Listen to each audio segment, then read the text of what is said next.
Here's how you can accelerate your fasting to get a little more fat loss, a little more brain effect, and also to improve recovery. Now, if you understand the different mechanisms in which we're extracting benefits during a fast, then we can understand what we can apply to get more out of it. Fasting is more than just caloric restriction in many ways. But even if we were to just chalk it up to caloric restriction, these compounds that I'm going to talk about are still quick and easy ways to enhance the benefits of that too. So whether you're fasting or just extreme caloric deficit, you can probably get some benefit here. But I recommend these things that I'm going to talk about either during a fast or right after a fast, and I'll kind of notate which ones are which. And this is new for 2025. I could talk about the basics. I could talk about the ones I've talked about for years: caffeine, magnesium, green tea extract. All those things are still good and still valid. Nothing's changed there. If you don't mind, drop a quick comment down below. It helps the algorithm out, helps get this video out in front of people, and it really just helps YouTube know that this is good content. They want to see that engagement. So we'll go down the list. We'll talk about how to use them specifically, the right kind of dose you may want to look at, even some of the controversy surrounding them and who may not want to use them. Also, pop the quick link down below for Thrive Market, 30% off your entire grocery order. If you've seen my channel before, you've seen me talk about Thrive Market. They are where I get a majority of my groceries these days. That link gets you 30% off. I trust them because the ingredients are sourced right, they're sourced ethically, they're sourced sustainably, and they're clean. Just like how I would want food in Europe, for example, but we're getting it in the US. So delivered right to your doorstep in a couple of days. You get a free gift along with your 30% off when you use that link down below as well. So again, check them out in the top line of the description underneath this video to get your groceries delivered to your doorstep. The first one that I'm going to talk about is coming from a hydration angle, and it's not electrolytes. Electrolytes are still great. Absolutely still use those. But it's the utilization of glycerol before a fast. Have you ever heard of glycerol before? I mean, glycerol is something that if you took during a fast would actually break your fast. But we're seeing more and more people using glycerol for hydration. And we've used it in athletic settings and like ultra marathon settings for a really long time. Super effective compound. It's what is called hydrophilic. So it draws water into the actual muscle and into the cell. So cellular hydration at its absolute best, right? Now, the reason that it's seeming to be useful for fasting is we're finding that when the cells are properly hydrated, that you actually utilize and oxidize more fat.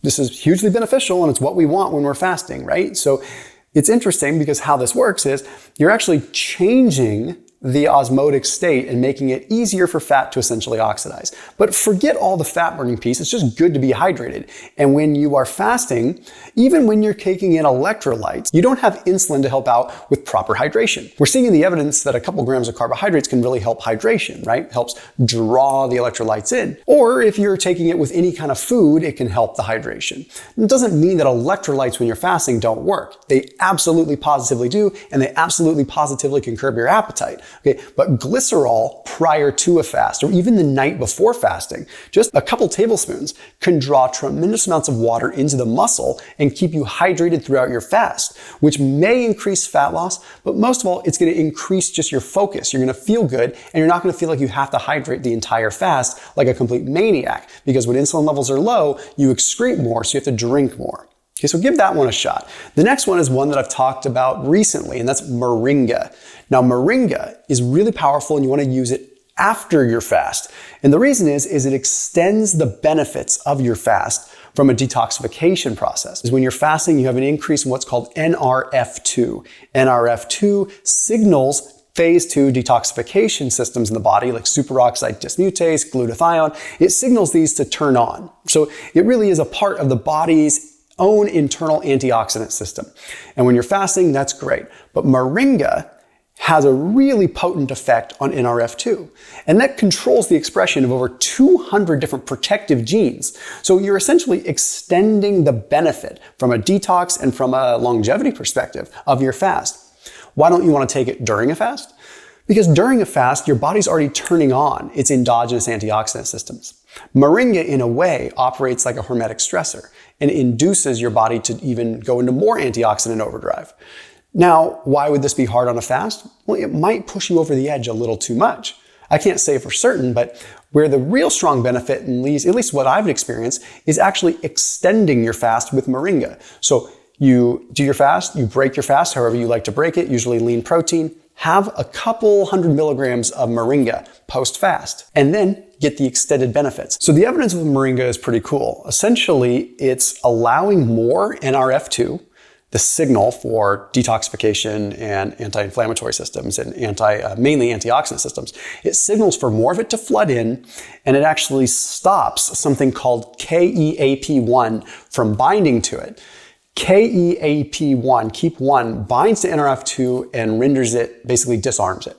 So if you turn off or turn down keep one, you get more NRF2 actually getting into the cell and into the nucleus and ultimately binding to DNA sequences and allowing for more detoxification and utilization of superoxide dismutase and glutathione, essentially making your fast even more beneficial. The next one is one that I did a big video on that a lot of people probably saw. That's the proper utilization of methylene blue.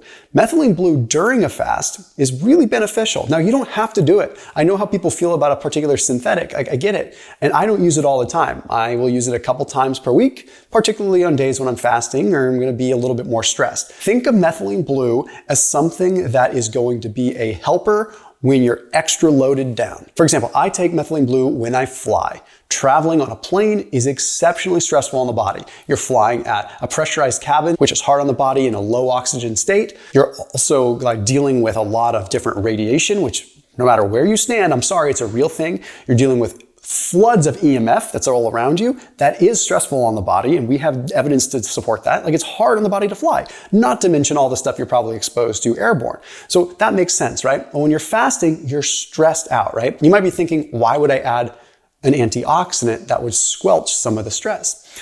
Well, the thing is although it's an antioxidant, more so it helps the overall mitochondria process fuel better, which means that you might kickstart the metabolic function you're trying to kickstart with fasting a little bit faster because you're giving yourself an additional electron donor and carrier. In simple human terms, you're making it easier for the mitochondria to process energy, including energy that's coming from your stored fat. So this is one of the more powerful fat-burning additions that you can add to fasting. And I don't recommend you take a lot. I don't. I recommend you take 1 to 4 milligrams. We got people out there taking 50, 60. I had Dr. Scott Schur on my channel, who's probably one of the leading experts in methylene blue.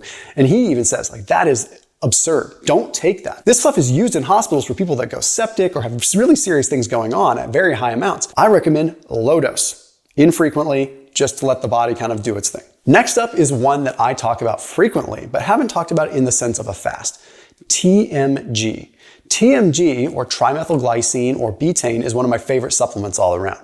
Okay, it is a very unique compound that can actually act as what's called a methyl donor. So it can help for cellular remodeling and again, even detoxification in many ways. And this is something that you can take intra-workout, something you could take during your fast, absolutely. And you probably will notice a difference. It does have antioxidant effects, but most of it's coming from sort of the methyl donor side. It's helping the body operate more efficiently. There's evidence on it helping insulin resistance. There's evidence on helping fatty acid oxidation. There's really unique studies showing that it actually preserves muscle mass from its antioxidant capability. So very few antioxidants I would recommend during a fast, but TMG is one of them because it's not a direct antioxidant. It does have antioxidant properties, but if anything, it's more of an anti-inflammatory. And it works in such a way that I don't believe it's going to interfere with the body's natural systems. And even if it did, it would be negligible. So I think from a performance side of things, from a muscle preservation side of things, and a fat loss side of things, not to mention phase 2 detoxification and homocysteine reduction, it's really, really potent. And lastly is one that I've talked about in other ways outside of fasting, and that's taurine. Here's why. The evidence on taurine when it comes to mineralization and muscle cramps, things like that, doesn't really exist heavily. But there are some means in which you could think taurine as a localized antioxidant could help with proper hydration and preventing muscular fatigue. We've seen people use taurine in rowing trials in the studies and actually extend their time to exhaustion by 10 or 13%. It's pretty wild. So it actually can increase your time to exhaustion, increase your energy and resistance to fatigue. So taurine is particularly good, maybe in like 2 to 3 grams, like significant amounts, if you're pushing the boundaries while you are working out. Again, it's not something I would take every day unless you're really pushing the body. But when you're fasting, you're already pushing your body 70% anyway, because you're already tapped out because you don't have energy load. And the nice thing about taurine is, although it's an antioxidant, it is an antioxidant that seems to have a localized effect. We've seen in the evidence, once again, that people, when they work out, they'll have concentrated amounts of taurine go to where the damaged muscle fibers are, showing that it really helps in a localized sense. So if you're working out, taurine could help you out in the repair and reducing possibly even soreness and inducing recovery when you don't have food or calories to give you that extra leg up that you need. So taurine's great no matter what, whether you're fasting or not. But in this case, I see a particular use case where it could help you recover and not get so beat down from a workout in a fasted state. So as always, keep it locked in here. I'll see you tomorrow.